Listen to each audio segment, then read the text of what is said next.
We all know the drill. You get on a plane, squeeze into a tiny seat, pray there is no crying baby, and endure a few hours of boredom. But honestly, that boredom is a luxury. Because for the people in this video, that boredom was replaced by sheer, primal terror. Imagine looking out the window, thinking you are landing in London, only to realize you have been tricked into a death trap. Or imagine watching your husband get slaughtered right next to you while the world watches on TV, helpless to save you. Today, we are diving into the most insane, botched, and brutal plane hijackings in history. From a jazz band family that packs shotguns on their instruments to a 7-day siege that brought a government to its knees. If you're afraid of flying, maybe skip this one. But if you want to know how dark humanity can get at 30,000 feet, buckle up. Let's start with a story that sounds like a twisted Hollywood script, but I promise you, this is 100% real. It takes us back to March 8th, 1988, inside the Soviet Union. You are sitting on Aeroflot Flight 3739. It is supposed to be a boring, routine domestic flight. Look around the cabin. You might see a large, happy family sitting together. They look wholesome, right? That is the Ovechkin family. In the USSR, they were basically celebrities. They were a family jazz band called the Seven Simians, creating a wholesome image of Soviet talent. Think of them like the Jackson 5, but instead of singing pop songs, they were plotting one of the most insane escapes in history. Because living behind the Iron Curtain wasn't exactly a paradise, and this family was desperate. They didn't want to just tour, they wanted out. They wanted freedom in the West. But you can't just buy a ticket to London in 1988 Soviet Russia. So they came up with a plan B. And plan B was absolute madness. Because they were a famous band, airport security didn't bother checking their heavy equipment. They just waved them through. Big mistake. As the plane reaches cruising altitude, you are probably relaxing, maybe reading a newspaper. Suddenly, the music stops. The Ovechkin brothers stand up.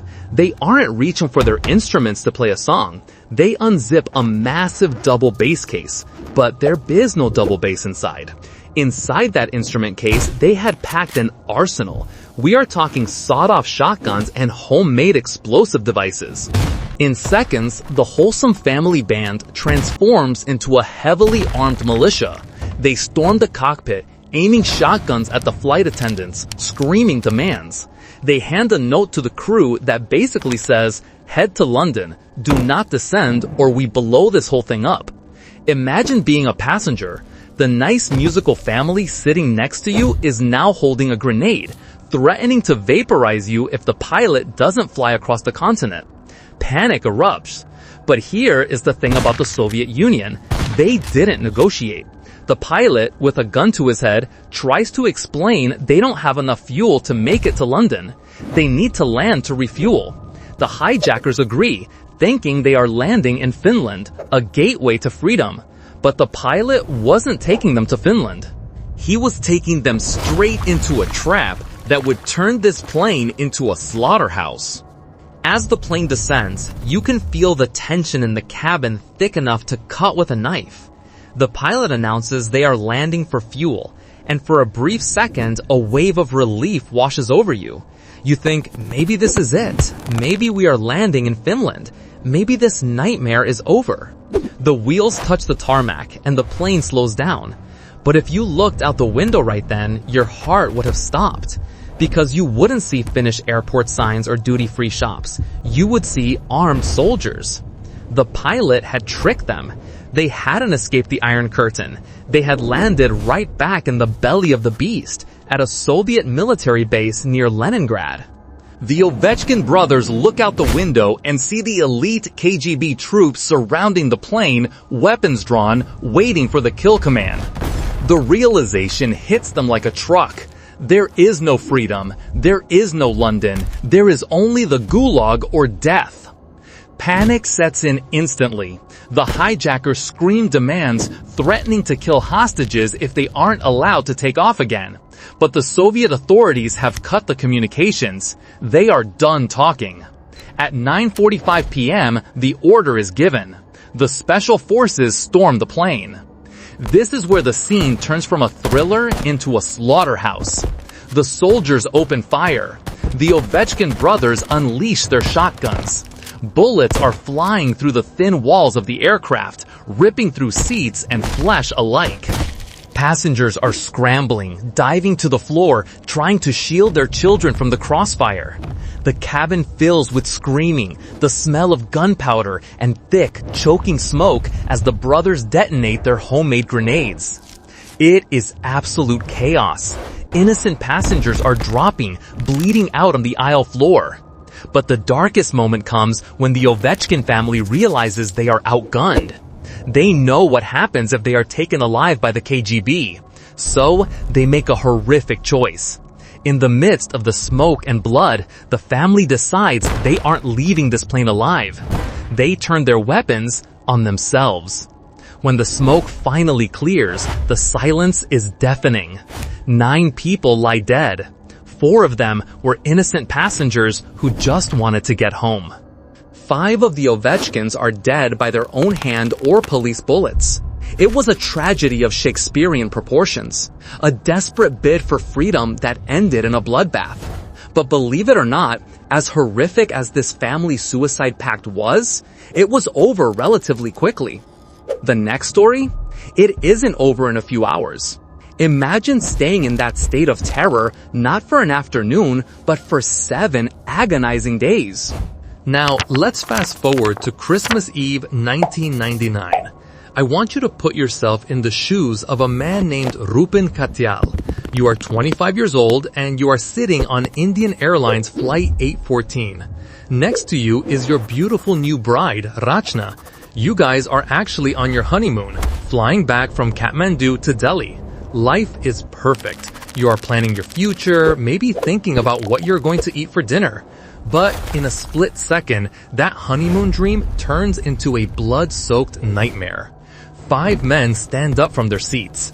These aren't just unruly passengers. These are members of a hardcore terrorist cell, and they are armed with revolvers and grenades. They storm the cockpit and take control. Immediately, the vibes shift from a boring flight to a hostage situation. They start screaming, forcing the crew to separate the men from the women and children. Imagine the panic. You are grabbed, pulled away from your wife, and forced to wear a blindfold. You are sitting in total darkness, hearing only screams and the clicking of weapons. The plane is low on fuel. They manage to land in Amritsar, India, just to refuel. But the fuel truck is taking too long. The hijackers, they don't have patience. They want to send a message. And unfortunately, Rupen, the man on his honeymoon, becomes that message. They drag him and another passenger out of their seats and shove them into first class. They don't shoot him. That would be too quick. They pull out a knife and repeatedly stab him in the chest. This is where it gets truly visceral. Rupen is lying there, bleeding out, his lungs filling with his own blood, gasping for air. And the most twisted part? His wife, Rachna, is sitting on the same plane, blindfolded, completely unaware that the love of her life is being butchered like an animal just a few rows away. They eventually dump his body onto the tarmac in Dubai like he was just trash. But for the survivors, the horror isn't over. You are now trapped in a flying coffin that nobody wants. The plane tries to land in Lahore, Pakistan, but the air traffic control refuses. They actually turn off the runway lights and navigational aids to stop the plane from landing. The pilot is literally looking down at a dark highway, preparing to crash land and kill everyone until the lights are flicked on at the absolute last second. You bounce from India to Pakistan to the UAE, and finally, the plane touches down in the one place on Earth where no police force can save you. Kandahar, Afghanistan, right in the heart of Taliban territory. You are surrounded, you are starving, and you have no idea if you are going to be the next Rupen. So, the plane is now parked in Kandahar. And if you thought the flight was bad, the waiting game is pure psychological torture. You are sitting there for days. The toilets are backing up. The smell of unwashed bodies, waste, and fear is overwhelming. You are dehydrated, hungry, and every time a hijacker walks down the aisle with a grenade in his hand, you wonder if you are going to be the next one dragged to first class. Outside, the situation is even more hopeless. The plane is surrounded by the Taliban. Now, the Taliban claim they were there to mediate, but let's be real. That is like asking a fox to guard the henhouse. The Indian government is paralyzed. Any military rescue operation is basically suicide because the plane is essentially parked in a fortress of enemies. The hijackers drop their final ultimatum. Release 3 specific militants from Indian prisons, or they start executing passengers one by one. And these weren't just random foot soldiers. They demanded the release of Maulana Masood Azhar, Ahmed Omar Saeed Sheikh, and Mushtaq Ahmed Zargar, men who were absolute masterminds of death. On December 31st, after nearly 168 hours of hell, the Indian government breaks. They have no choice. They cave in. In a surreal and infuriating scene, the 3 terrorists are flown to Kandahar and swapped for the hostages right there on the tarmac. You are finally free. But as you walk away, stumbling and traumatized, you watch the hijackers and the terrorists drive off into the desert, completely free men. They were never caught. And this is the part that should keep you up at night. This wasn't a win.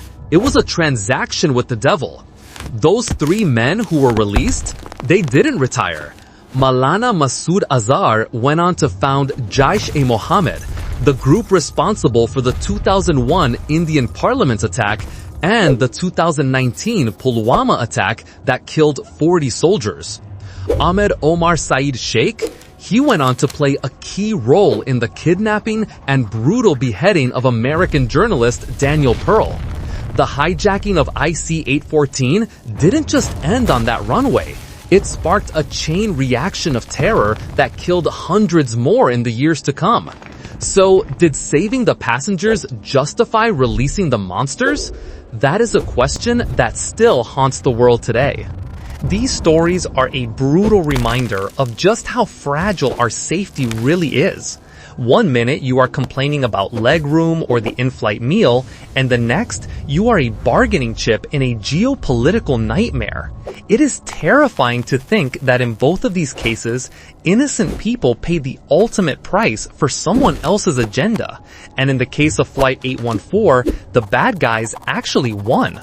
So the next time you are at the airport and the security line is taking forever, or they make you take off your shoes, maybe don't get too mad. It is definitely better than the alternative. But honestly, after hearing about families packing shotguns in double bases and terrorists hiding grenades in their pockets, maybe I will just take the train next time.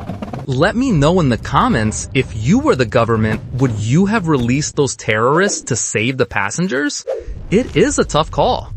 If you want more dark dives into history, hit that subscribe button. Thank you guys so much for watching.